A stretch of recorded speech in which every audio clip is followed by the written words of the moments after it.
Hello' everyone, মোৰ চেনেলৰ আন এটা ভিডিঅ'লৈ আপোনালোক সকলোকে স্বাগতম জনাইছোঁ।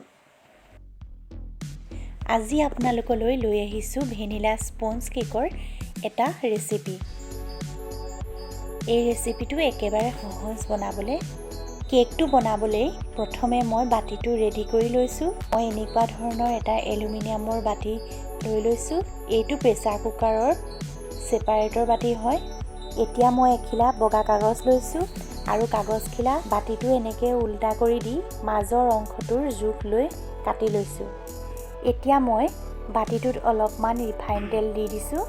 ভালদৰে তেল সনাৰ পাছত এতিয়া কাগজখিলা পাতি দিছোঁ আৰু কাগজখিলাৰ ওপৰতো অকণমান তেল লগাই দিছোঁ। এতিয়া মই এটা ডাঙৰ বাতি লৈছোঁ আৰু বাতিটোত 3টা কণী এনেদৰে ভাঙি লৈছোঁ।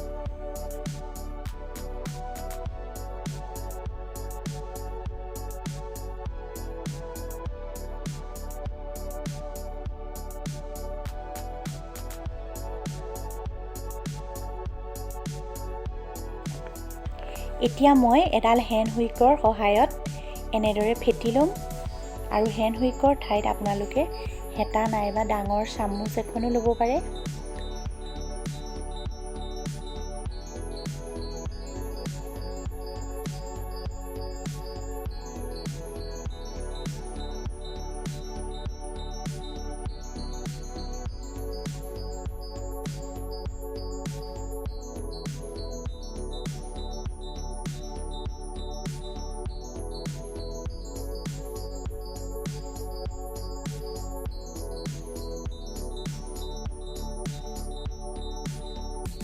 এতিয়া ইয়াত চাহ খোৱা কাপৰ জোখাৰে একাপ চেনি দিছোঁ।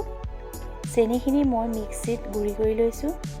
চেনিখিনি দি মিশ্ৰণটো মই 2-3 মিনিটমান ফেটি ল'ম। এইখিনি সময়তে কেকৰ মিশ্ৰণটো বেছিকৈ ফেটিব লাগে, তেতিয়া কেকটো বেছিকৈ ফুলে আৰু লগতে বহুত কোমল হয়। এয়া মই কণী আৰু চেনিখিনি ধুনীয়াকৈ ফেটি লৈছোঁ। এতিয়া মই ইয়াত চাহ খোৱা কাপৰ জোখাৰে একাপ ৰিফাইন তেল দিছোঁ। এতিয়া 1 মিনিটমান ফেটি ল'ম যাতে কণী আৰু চেনিৰ মিশ্ৰণটোৰ লগত ভালদৰে মিলি যায়।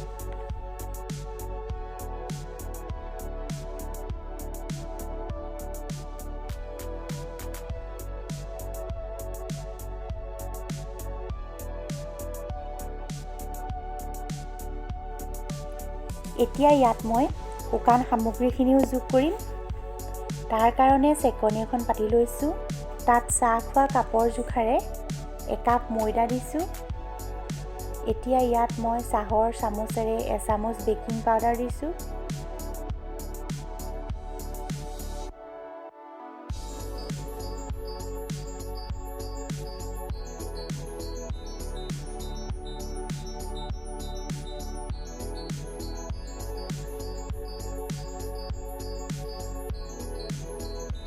এতিয়া গোটেইখিনি এনেদৰে ভালদৰে মিহলাই লৈছোঁ।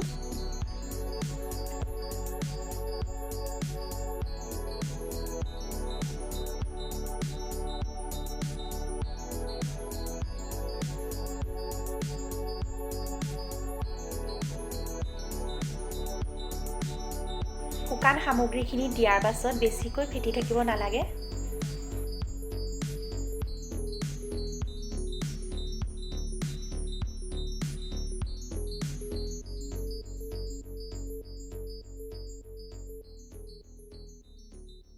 গোন্ধটো ভাল হ'বৰ কাৰণে ভেনিলা এছেন্স অকণমান দি দিছোঁ।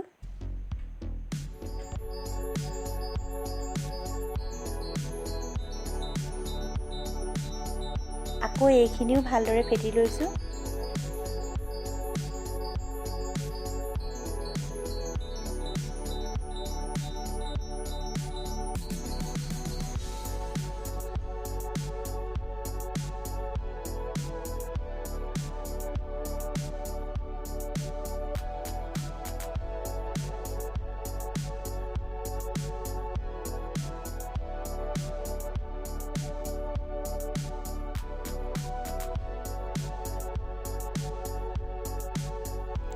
এয়া আমাৰ কেকৰ মিশ্ৰণখিনি ভালদৰে মিলাই লোৱা হৈ গ'ল। এতিয়া আগতে ৰেডি কৰি থোৱা বাতিটোত বেটাৰখিনি মই ঢালি দিলোঁ।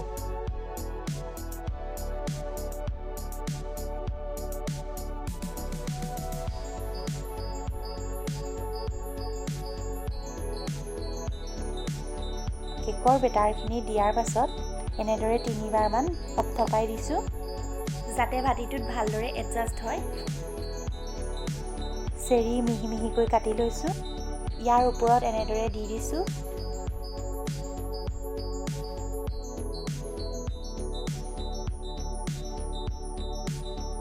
লগতে খিচমিচ কেইটামানো দিছোঁ। আজি মই কেকটো কেৰাহীতে বনাইছোঁ।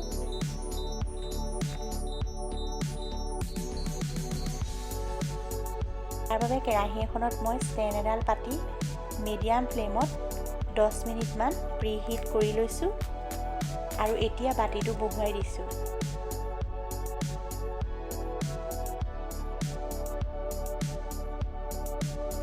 লগতে ঢাকনিখন লগাই দিছোঁ।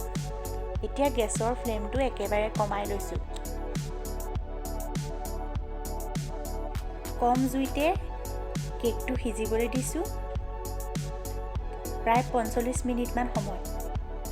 তাৰ আগত কেকটো বাৰে বাৰে খুলি চাই থাকিব নালাগে। এয়া চাওক, কেকটো ভালদৰে সিজা নাই। কেকটো ভিতৰটো সিজিছেনে চেক কৰি চাবলৈ এনেদৰে টুথপিক এডাল মাজত সোমোৱাই চাইছোঁ।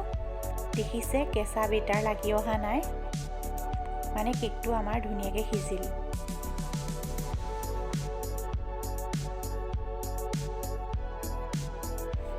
এতিয়া কেকটো মই অলপ সময় ঠাণ্ডা হ'বলৈ দিছোঁ। ঠাণ্ডা হোৱাৰ পাছত ছুৰী এখনে এনেদৰে ছাইডটো কৰি লৈছোঁ।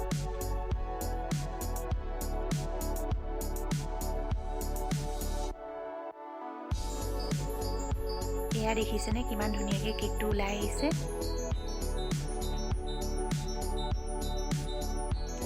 ওপৰৰ কাগজখন এনেদৰে ভালদৰে এৰুৱাই লৈছোঁ।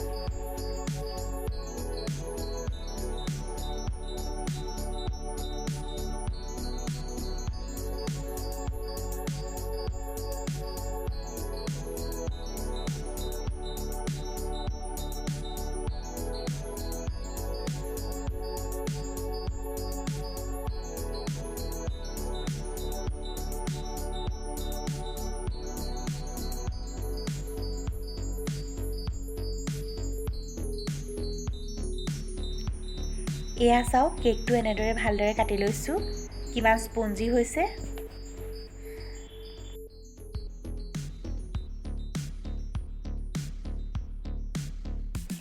আপোনালোকে বাৰু মোৰ ভিডিঅ'টো চাই কেনেকুৱা পালে? যদি ভাল পালে তেনেহ'লে ভিডিঅ'টো লাইক, কমেণ্ট আৰু শ্বেয়াৰ কৰিবলৈ নাপাহৰিব আৰু লগতে চেনেলটো ছাবস্ক্ৰাইব কৰিব।